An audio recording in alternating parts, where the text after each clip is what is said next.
소셜 라이브를 시작하겠습니다.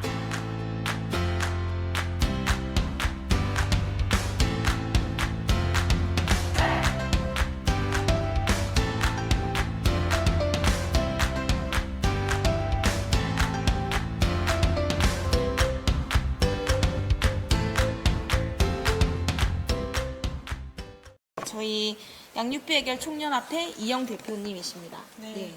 안녕하십니까. 네, 저쪽 카메라 보고 인사 한번 해주세요. 네, 안녕하세요. 양육비 해결 총연합회 대표 이영입니다. 네. 저희 진행을 제가 혼자 하고 있었는데, 네. 네. 지금, 네, 우선 가장 먼저 질문 들어왔는데, 양육비를 지급하라는 판결이 나왔으면 왜 이행을 안 하는가, 그리고 강제 집행의 절차는 왜 지켜지지 않는가, 이런 질문 주셨어요. 좀 간단하게 좀 설명을 해주시면. 네. 그러니까 일단 도덕적으로도 윤리적으로도 양육비는 지급하는 게 마땅한 거죠. 네. 그런데 그거를 자발적인 이행을 하지 않아 왔었던 그런 풍토가 좀 만연되어 있었고요. 네네네. 아, 좀 숨 좀 돌리시고. 네네. 엄청나네요, 오늘. 네. 아, 좋습니다. 그런데 법적으로 네. 그러니까 그거를 자발적으로 이행을 하지 않고 네. 그래서 법적으로 양육비를 이행하라라는 네. 그 판결을 내렸는데도 그거를 이행하지 않아서 네. 대부분 많은 분들이 네. 그렇게 이행을 하지 않고 있기 때문에 미지급이라는 상태가 계속 지속되고 있는 상황이에요. 네. 그리고 뭐 공권력이 미치지 않는 것 그런 것들은 일단 기본적으로 인식의 양육비는 안 줘도 되는 것 혹은 그리고 그 양육비를 지급하지 않아도 양심의 가책을 느끼지 않는 부모들이 있는데 또 그렇게 불이행을 했을 때 강제적으로 조치를 취할 수 있는 수단이 있어야 되는데 네. 그게 없는 상황이에요. 네. 그것은 또 한 가지 법적인 문제이기도 한데요. 네. 그 민법이나 가사소송법에서만 다루고 있어요. 네. 양육비 문제를. 그게 이제 일반 금전채권하고 동일시 여기기 때문인데요. 그게 형법으로 다루어져야만 강력한 제재 수단을 가질 수 있는데 지금 현재는 그게 마련되어 있지 않습니다. 네. 그러니까 공권력이 당연히 미칠 수가 없죠. 네. 네. 그래서 이번에, 네. 조금 물 한 잔 하시고 천천히 네. 해주시죠. 네. 그래서 이번에 20대 국회에 법안이 10개 정도 계류가 됐고, 여가위까지는 통과를 했잖아요. 네네. 좀 어떻게 보세요? 올해 20대 국회에서는 이 법안들이 좀 통과될 수 있을까요? 사실은 시급한 문제이기 때문에 네. 반드시 20대 국회에서 마무리가 되어졌어야 해요. 네. 양육비 법안이 2014년도부터 계속 발의가 됐었는데도 폐기되고 또 다시 또 발의됐다가 폐기되고 이런 수순을 밟았었는데 이번만큼은 절대로 그런 일이 있어서는 안 되겠다 했었는데 지금 완전히 처리가 되지 않은 채 머물고 있거든요. 네. 그런 의미에서는 엊그제 있었던 그 여가위 통과가 그 자체만으로도 고무적인 상황이기는 했어요. 네. 그리고 또 의미가 좀 있습니다. 그동안 그 관련 부처에서의 의견이 일치가 되지 않아서 네. 동의를 얻지 못했었거든요. 네. 그런데 그 이유는 양육비가 아동의 생존권이라는 부분에 대해서 인식하지 못했기 때문이에요. 근데 이번에 여가위에서 그게 통과가 됐다는 것은 그 사회의 그 공감대가 형성이 됐고 그리고 시대가 많이 변해서 이 문제가 굉장히 심각하다. 그리고 이거는 반드시 해결해야 된다라는 것들이 의지가 좀 이렇게 생긴 거거든요. 그러니까 이거를 공적 의식, 그러니까 공적인 문제로 인식을 하게 된 건데 그것은 그 양육비 미지급이 너무 많은 피해 아동을 양산시켰고 그리고 이것이 일반적인 그냥 금전 문제가 아니라 아이들의 성장 비용이라는 그러니까 생존권에 직결된다는 문제를 이제 인지하고 인정을 하게 된 거예요. 그러니까 그 공감이 이루어져서 법무부나 금융위원회 측하고도 그러니까 조율이 잘 된 거죠. 네. 그 부분에서는 상당히 의미가 있고요. 네. 그러면 앞으로 양육비 법안이 이제 완벽하게 처리될 때까지 얘도 좋은 메시지가 될 것 같아요. 이게 인식이 바뀌었고 그리고 이것이 그 사회 문제로 반드시 해결해야 되는 문제라는 것이 의지가 읽힌 거니까 앞으로 20대 국회에서 이것이 잘 해결되지 않는다 하더라도 네. 반드시 해결될 것이다라는 전망은 좀 가능해진 네, 것이죠. 21대는 반드시 좀 될 것이다. 네네. 네. 알겠습니다. 이렇게까지 오기 전에 2015년 3월에 이 양육비 미지급 실태가 좀 심각하다는 게 좀 논의가 돼서 양육비 이행 관리원이라는 단체가 문을 열었는데 네네. 관리원은 좀 집행력이 어떤가요? 양육비 이행 관리원이라는 것은 네. 국가기관이에요. 그쵸. 네. 네. 그리고 그 양육비 문제를 해소시키기 위해서 네. 출범된 기관인데요. 거기서 하는 일은 미성년 자녀의 양육비를 확보해주고 네. 그리고 법률적인 지원을 해주고 있습니다. 네. 그 양육비 이행 관리원에서는 그것 외에도 네. 그 양육비 채권 추심 절차도 이제 지원을 해주고 있고요. 네. 그리고 양육자와 비양육자 간의 상담도 업무로 수행을 하고 있어요. 그리고 양육비 그 한시적 긴급 네. 지원도 네. 이제 맡아서 하고 있는데요. 이게 이제 실효성 있게 잘 진행이 됐다면 문제가 없었을 것 같은데, 이게 지금 5년 차에 이르렀는데도 그 효율이 높다고는 볼 수가 없는 상황이었어요. 그러니까 채권 추심 절차를 도와주긴 하지만 사실 이제 뭐 대표님 주장하시는 바나 실질적으로 현장에서는 실제로 좀 강제력 있게 추심을 해달라 이러니까 절박한 그쵸. 목소리가 네, 있으신 거죠? 많이 크지요. 네. 그런데 그 실효성이 없고 네. 그게 이제 낮은 이유는 담당하시는 업무 수행 능력이 낮아서가 아니고 네. 구조적인 한계 때문이에요. 그러니까 이 부분에 그 양육비가 확보되어야 한다는 필요성을 충분히 느끼고 계시기 때문에 네. 확보를 해주고 싶은데 그것이 안 되는 이유는 일단 법제도가 그분들도 법이나 절차에 따라서 이게 지원을 해줄 수밖에 없잖아요. 네. 근데 법제도 자체가 아까 말씀드렸던 것처럼 강제력이 없는 상태에 놓여 있기 때문에 네. 그 부분이 있고요. 또 하나는 인력이 부족합니다. 네. 처음에 출범했을 때 한 57분 정도로 시작을 했는데요. 네. 그러나 이 피해 아동이나 피해 가정은 전국에 있잖아요. 네. 그 전국에 계신 분들을 다 커버하기에는 57이라는 숫자는 굉장히 부족하죠. 네. 구청에 있는 직원분들도 3,400명 넘는데 네. 한 구에 그러니까 그런 부분이 있었고 그다음에 예산의 확보도 그러니까 예산도 굉장히 적은 상황이고 그렇다 보니까 뭐 그런 구조적인 한계 때문에 이게 안 된 거여서 그 구조적인 한계를 보완을 한다면 네. 이거 양육비 이행 확보를 하는 데에는 효과가 있을 거라고 보고요. 그 중에 가장 문제가 됐었던 것이 이제 법제도라. 그래서 이제 입법 활동을 하는 건데 입법이 그러니까 그 지금 나온 법안들처럼 이행력을 높일 수 있는 법안이 이제 마련이 된다면 그건 이제 차차 이렇게 보완이 될 거라고 봅니다. 처음 이게 좀 근본적인 질문이신 것 같은데 페이스북에 청풍님이 아니 본인 자식인데 부부의 문제로 이혼했는데 아이들한테 상처를 가진 것도 모자라 좀 항상 옆에 일단 부족함은 없이 키워줘야 하는 거 아닌가 그렇죠. 이렇게 질문 주셨는데 그 실제로 양육비 미지급의 사례, 뭐 실태 좀 소개해 주실 수 있나요? 실태가 그 어떤 한 사례뿐만 아니라 그러니까 양육비 미지급으로 인한 그 아이들의 고통이나 그 가정의 불행은 상당히 많거든요. 네. 근데 이제 예를 들어 나 홀로 양육을 하다 보니까 네. 두 가지를 양립을 해야 되잖아요. 네. 육아 가사와 생계를 이제 양립을 해야 하는데 네. 그것을 한쪽이 치우치면 한쪽이 방치돼 버리고 이게 지금 양립을 하는 게 힘들어요. 그러니까 뭐 일과 가정 그렇죠. 뭐 이런 그게 맞벌이 부부의 가정도 같은 고민인데 네. 그것보다 이 상황은 더한 상황이에요. 교대를 할 수 있거나 이런 상황은 그게 밑받침되지 않으니까 네. 그러다 보니까 양육자가 홀로 고된 네. 생활을 하다 보면 건강도 잃지요. 네. 그러면 아이들은 엄마나 아버지의 의존을 하고 살고 있는데 그 네. 한쪽마저 잘못돼 버리면 네. 아이들은 그냥 생활의 타격뿐만 아니라 생존까지도 위협이 일어나니까 네. 그런 경우에 그거를 도움을 주고 아이들의 성장이 잘 되도록 할 수 있는 것이 네. 기본적인 양육이고요. 또 하나는 뭐 간혹 우리가 기사에도 종종 접하죠. 삶을 포기하는 경우. 그러니까 너무 생활고에 시달리다 보면 네. 이게 이제 희망을 잃어버리니까 가족이 이제 사지에 몰려서 그 생을 포기하는 경우도 사실은 다반사고요.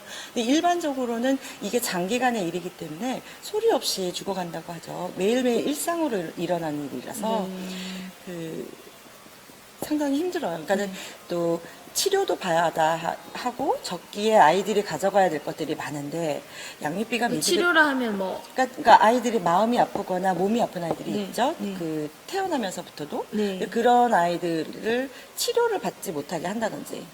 양육비를 지급을 안 해서. 네네. 그러니까는 생활을 하고 양육자도 열심히 일을 해서 돈을 벌지만 네. 그것만으로는 생활이 부족하니까 네. 그럴 때 한쪽의 부모가 책임을 다해준다면 그런 것들을 어느 정도 완화시켜 줄 수 있잖아요. 네. 근데 그런 책임을 다하지 않았기 때문에 일어나는 일들이 너무 장기간 동안 벌어지다 보면 뭐 그런 상황들이 많이 벌어질 수밖에 없죠. 그 긴 기간 동안에. 네. 이 부모들이 모여서 상대방에게 양육비를 제대로 지급하라라는 소송도 지난해 하기도 하셨는데 네. 검찰이 불기소 처분을 하기도 했잖아요. 네, 아동학대 고소 네, 말씀하시는 네, 네, 거죠? 네. 그러니까 검찰이 이제 이거는 사인과 사인 간의 거래다, 형법으로 처벌하기 힘들다라는 불기소 처분 이유를 밝혔는데 네. 여기에 대해서 좀 네, 이거 그 지금 현재 상황으로는 네. 검경에서 네. 이건 아동학대로 보기 어렵지 않느냐라고 해서 하면서 아동학대의 범위를 굉장히 좁게 해석을 하고 있어요. 네. 그런데 말씀드린 것처럼 이건 아이들의 생존권 문제이라는 거는 기본 권리잖아요. 네. 그러니까 그러니까 보호자가 부모가 일차적인 부양 의무를 가지고 있는데 기본적인 의식주를 포함해서 아이가 성장하는 데에는 보호를 받아야 되고 양육도 받아야 되고 치료 교육이 있는데 네. 그런 것들이 그 양육비가 미지급됨으로 인해서 경제적인 어려움이나 고통에 직면하게 하잖아요, 네. 아이를. 그러니까 그거를 우리나라에는 아동복지법이 있는데 아동복지법상으로 방임 유기가 있어요. 금지 행위에. 그런 거에 해당이 되는데도 그리고 그 아동복지법은 해외의 아동복지법과 내용이 똑같습니다. 네. 근데 우리나라는 그렇게 해석을 하고 있지 않기 때문에 네. 그러니까 형사로 다룰 수가 없어서 아동학대로 지금 성립이 안 되고 있는 상황이에요. 실제는 성립이 되는데. 네. 그러니까 이제 이런 부분은 검경에서도 보통 피해자가 명확하고 네. 그리고 법으로도 지급을 하라라고 명령을 했음에도 어긴 경우는 네. 범법이잖아요. 네. 어린 거죠. 그러면 그런 부분들에 대해서 이제는 좀 더 폭넓게 봐야 되는데 네. 아직도 이 상태에 머물러 있기 때문에 그 변화에 검경도 좀 따라와야 따르고 네. 그 변화에 맞춰서 변해야 된다고 생각을 하죠. 네. 이거는 좀 전향적인 생각으로 생각의 전환이 필요한 거고요. 네. 아동학대가 지금 저희 아동학대 고소를 한 건이 있습니다. 네. 지금 진행 중에 있는데요. 별건이 한 건인가요? 아니요. 그 개별적으로도 지금 아동학대를 네. 준비하고 계신 분들이 있는데, 네. 지금 저희는 그 아동복지법에 그 개선 조항을 넣기 위해서 네. 그 아동학대로 고소를 하고, 그거를 입증하는 과정을 통해서 그 아동복지법의 그 조항을 개선하는 데에 그러니까 고소도 진행하시고 고소를 입법 활동에 힘도 가하신다는 그렇죠. 말씀이시죠? 그러니까 그 고소를 통해서 입법 네. 활동을 하는 겁니다. 아, 네, 네. 지금 그 배드파더스 변호인단이 네. 그 지금 두 번째로 그거 작업을 하고 계세요. 저희하고. 네, 안 그래도 말씀드릴 게 네. 저희 인스타 라이브 통해서 안젤로 K07님이 헬로 와칭 폴 필리핀에서 보고 네, 있다 이렇게 네, 네. 주셨는데 배드파더스랑도 같이 활동하시고 계시는 거죠? 그러니까 저희랑 같이 활동을 하는 거는 아닌데요. 맥락을 같이 하고 있죠. 네. 지금 아마 필리핀이라고 하는 거 보니까 네. 코피노아의 어머니가 아닐까 하는 생각이 좀 들어요. 네. 네, 필리핀. 그 한국인 아버지를 둔 아이들이 있거든요. 네. 근데 이제 그 아이들도 양육비를 못 받고 있는데 그 양육비를 우리는 판결이라도 받지만 그쪽에는 판결을 받을 수가 없는 그렇죠. 상황이어서 네, 사법제도가 영향을 다르니까. 끼치지 않으니까. 네. 네. 그래서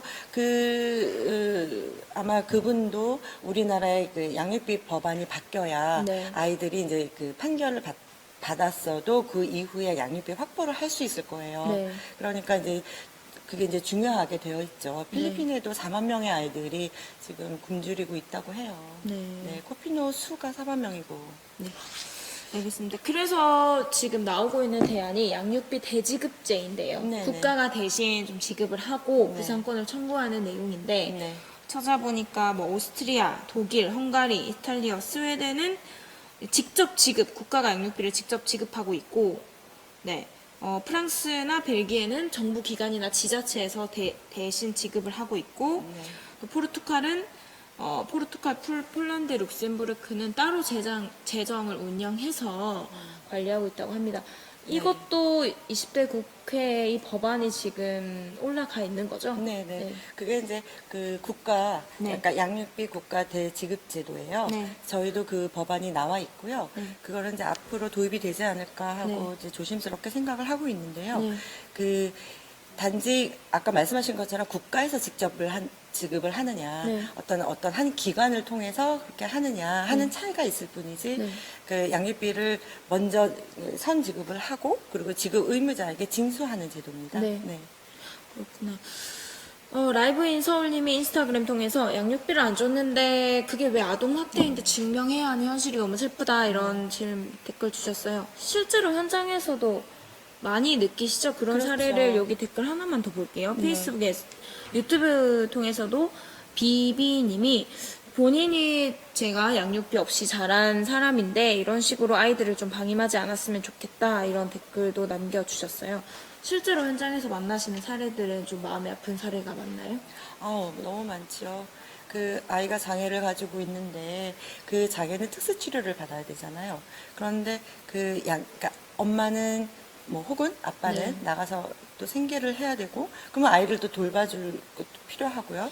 아이의 재활 치료라든지 이런 것들을 꾸준히 해줘야 하는데 네. 생계마저 힘들 때 양육비가 없으면 치료비를 들 수 있는 그 여력이 없죠. 네. 그러면 아이는 그 상태를 조금만 더 관리를 해주고 네. 꾸준히 치료를 해주면 그거를 벗어날 수도 있는 경우인데 그걸 네. 못하고 그 자리에 머물러 있는 경우니까 그런 경우들도 그 그런 보호 경우는 의무를 정말로 그게 아동의 치료를 죄송합니다. 네네. 치료를 방해한 행위니까 그렇죠. 정말 아동학대라고 볼 수 그거는 있네요. 방임유기에 해당하죠.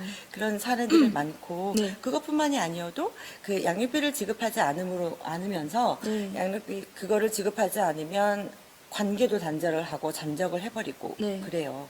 그러면 그거는 보호를 하고 성장에 관여를 해야 하는데 일절 하고 있지 않은 거잖아요. 네. 그것도 방임유기에 속하죠. 그리고 공부를 해야 되는데 공부를 할 수 없도록 내가 무용을 하고 있는데 그 무용을 배워야 하는 비용이 뭐 한쪽에서 그 교육비를 대준다면 아이는 그걸 가지고 꿈을 키우고 자기가 사회로 진입을 할 수 있는데 그걸 중도에 포기해야 하니까 그런 것도 어떻게 보면 정서적인 부분, 신체적 부분 또 이렇게 그 교육적인 부분에서도 네. 학대가 될 수 있죠. 네.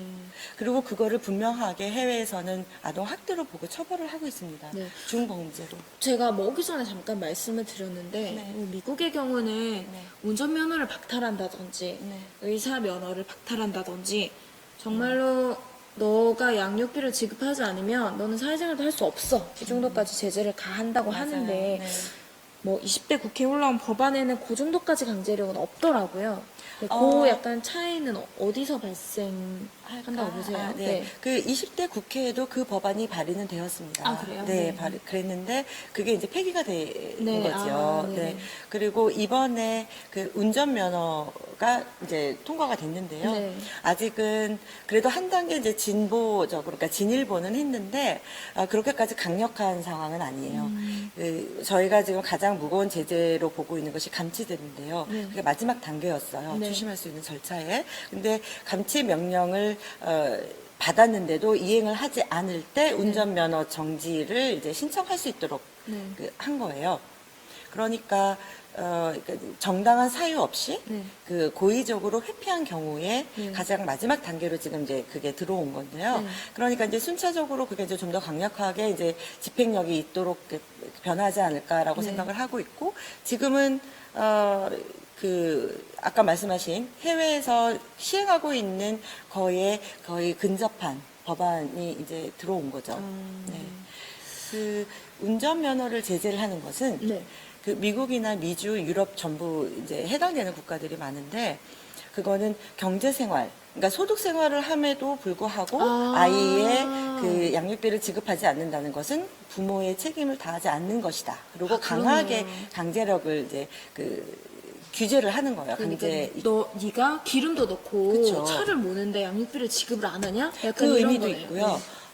이게 이제 그 해외 같은 경우에는 차가 없으면 이동이 불편하잖아요. 네, 네. 그러니까 그 직장 생활을 하거나 생계를 하기 위해서 자동차를 쓰는 경우가 대부분이기 네. 때문에 그렇다면 소득 생활을 그렇게 하는데도 그렇게 부양의 의미를 저버린다면 그건 아동 학대다라고 그렇다면 그 소득 생활에 불이익을 주겠다라는 의미가 포함이 된 거고요. 그러네요. 이게 이제 한번 우리나라는요. 네. 실제로 대중교통이 상당히 발달되어 있는 나라죠. 네. 비교했을 때. 네. 그래서 차가 없다 하더라도 생계에 위험이 오거나 그러진 않아요. 않을 소득 수도 생활을. 있죠. 네. 않을 수도 있죠. 네. 그런데 우리나라는 어떠냐면 자동차를 자산처럼 생각하는 경향이 있어요. 그래서 그 수입차 같은 것들을 구매를 네. 해서 네. 과시를 하고 다닌다던가. 그러니까 오히려 사치 품목에 들어가는 거를 가지고 있음에도 불구하고 아이들한테 양육비를 주지 않는다는 것은 말이 안 되는 거죠. 네. 그런 의미에서는 그런 것들의 제재는 절대로 부당한 일이 아니라고 생각을 하고 있는 거예요. 네. 오히려 해외보다는 더 하죠. 네. 네. 좋습니다. 이분은 한 단계 더 생각을 하셨나 봐요. 그 네. 유튜브에서 심플 라이프님이 네.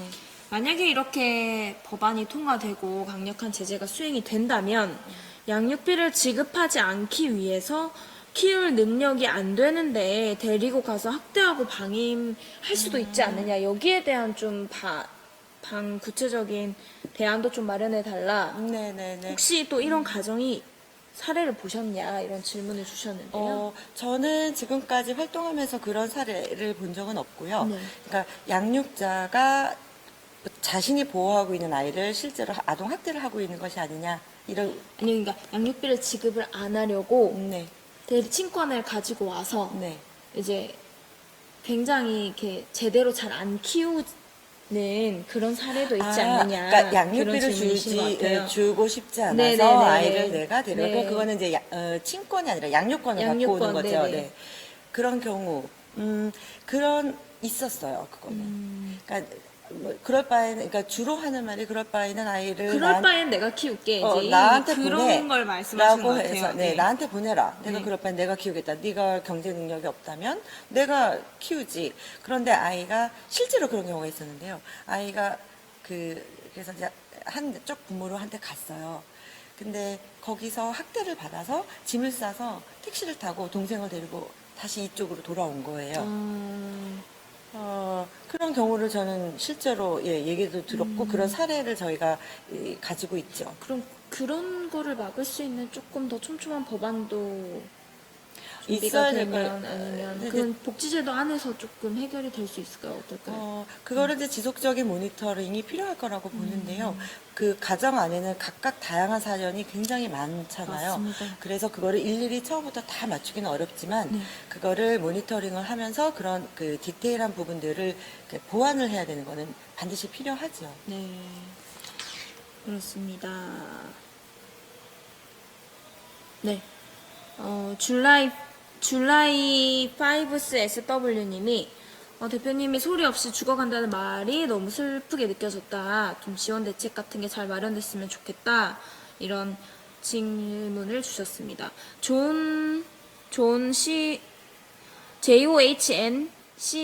JOHNCHOEIN 수님이 제대로 이행하지 않는 경우 좀 강제징수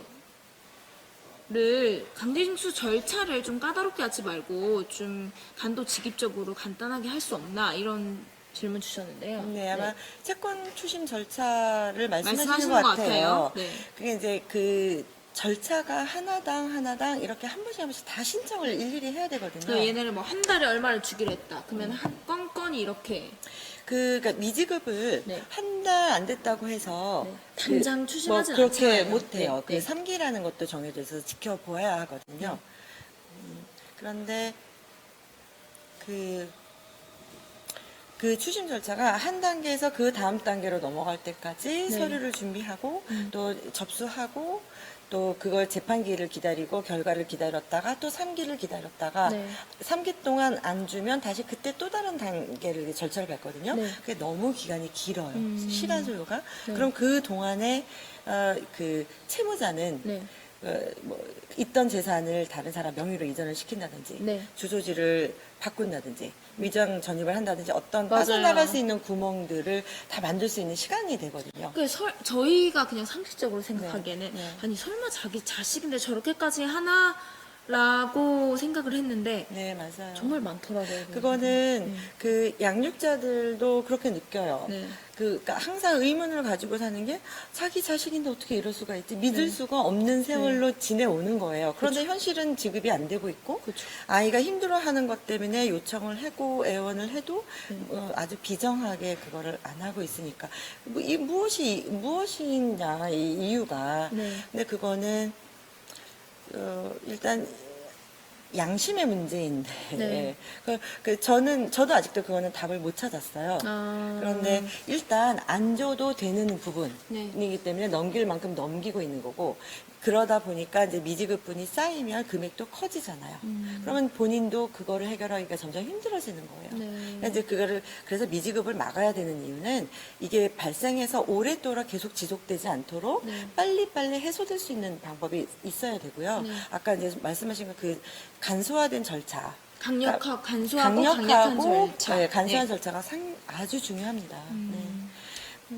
그러니까 이제 채권 추심 절차를 줄이지 않으면 네. 아이를 키우고 생계를 이어가면서 소송을 하거나 절차를 밟는 거에 대한 어려움으로 맞아요. 또다시 2차적인 힘든 그 고통을 받지 않을 수 있거든요. 네. 그러니까 그래서 이런 것들을 이제 보완하기 위해서는 네. 국가가 좀 더 적극적으로 이 문제에 해결하려고 하는 의지를 가지고 계속 이게 들여다보면서 해야 돼요. 근데 지금까지 연구나 토론은 꽤 많이 된 상황이거든요. 네. 그러니까 일단 국회에서도 이 시급한 문제에 대해서 네. 인식을 하고 계시고요. 네. 그 관련 부처에서도 인식을 좀 바꿔주시면 이 문제는 네. 빠르게 풀릴 수 있을 거라고 생각하고 있습니다.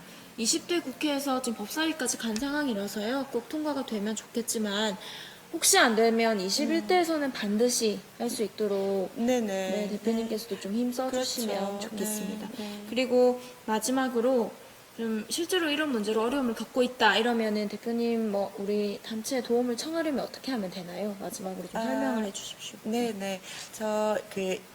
저희 단체명이 양육비 해결 총연합회입니다. 네. 그 네이버에 검색을 하시면 그 저희가 이제 운영하고 있는 네이버 카페가 있는데요. 거기에 저희들이 모여 있어요. 네. 그러니까 그쪽으로 그 검색을 해서 가입을 하시면 네. 저희 단체 회원으로서 같이 활동을 하실 수 있고 또 필요하신 도움에 대해서 함께 이제 해결할 수 있도록 도움을 드릴 수 있고요. 그리고 그 배드파더스 사이트라는 양육비를 주지 않는 무책임한 부모들에 대한 그 신상을 공개하는 사이트가 있습니다. 그것도 검색을 하면 나오니까요. 네. 거기에 이제 들어오면 안내가 되어 있어요. 네. 그러면 이제 그쪽을 통해서 그 미지급 사실과 그다음에 그거를 검증할 수 있는 서류들을 제출을 하면 그런 부분들에 대해서 이제 신상 공개를 하고 같이 상호 협조하면서 이 문제를 함께 해결할 수 있을 것 같거든요. 네. 그러니까 그 양육비의 그 권리 주체자는 나도 아니고 또 비양육자도 아니고 아이입니다. 근데 그거를 어른들이 함부로 그 권리를 포기해서는 안 되는 거거든요. 나중에 아이한테 뭐라고 얘기할 거예요. 그 결핍대에서 성장하는 것들이 부모나 어른들의 결정으로 그렇게 됐다는 걸 알게 되면 그거는 아이들한테는 또 다른 또 죄를 짓는 거죠. 포기한다고 생각하지 마시고 이 부분은 아이들이 건강한 성장을 위해서 마땅히 가지고 가야 하는 권리다라는 거를 잊지 마세요. 포기하지 마시고 지쳐 하지 마시고 힘든 걸 너무 잘 압니다. 네, 맞습니다. 네. 안 그래도 저희 JTBC 드라마 이제 소셜 라이브 끝나고 부부의 세계 하잖아요. 네, 네. 근데 하는데 저희 그런 생각이 들었어요. 만약에 우리 희애 언니가 우리 지선우 언니가 전문직이 아니었다면 네. 얼마나 더 힘들었을까. 물론입니다. 그쵸. 네네. 그래서 저희 이렇게 부부의 세계 드라마 보시면서 화내시는 만큼 저희 이 문제에도 조금 관심을 가져주시면 좀 더 좋은 세상이 되지 않을까 그런 네, 생각을 맞습니다. 해봤습니다. 너무 네. 감사합니다. 네, 늦은 시간까지 시청해주신 여러분 너무 감사하고요. 네, 저희 또 월요일에 좋은 주제 가지고 소셜 라이브 할 텐데 그 전에 마치기 전에 좋은 질문 주신 두 분께 저희 간단한 머그 드리도록 하겠습니다. 저희 인스타그램에서 청풍님이 질문 주셔서 청풍님께 드리고요. 페이스북에서 청풍님께 드리고요. 인스타그램 라이브인 서울님께도 보내드리도록 하겠습니다.